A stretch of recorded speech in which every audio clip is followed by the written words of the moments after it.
बिस्मिल्लाहिर्रहमानिर्रहीम इय्याका नअबुदु व इय्याका नस्तईन। मेरे पाकिस्तानियों, मैं इस वक्त इस्लामाबाद की अदालत जा रहा हूँ। बदकिस्मती से एक्सीडेंट हुआ, मैं थोड़ा लेट हो गया हूँ। मैं आप सबको बताना चाहता हूँ कि इन्होंने पूरा प्लान बनाया हुआ है मुझे अरेस्ट करने का, और इससे साबित हो जाती है इनकी बदनीयती। मैं इस्लामाबाद की अदालत में पहले भी जा रहा था। इन्होंने जो मेरे घर के ऊपर हमला किया, वो ये मकसद नहीं था कि मुझे इस्लामाबाद की अदालत में पेश करना। मकसद ये था कि मुझे जेल में डालना। जेल में क्यों डालना? क्योंकि लंदन प्लान का हिस्सा है कि मुझे जेल में डालो।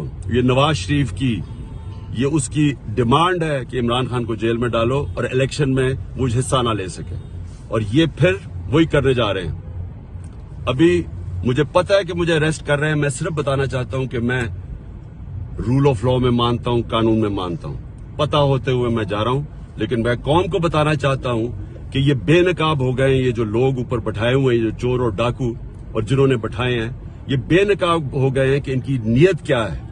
नीयत कभी इस मुल्क में कानून नहीं थी। इसमें जंगल का कानून नाफिज किया हुआ है इन्होंने।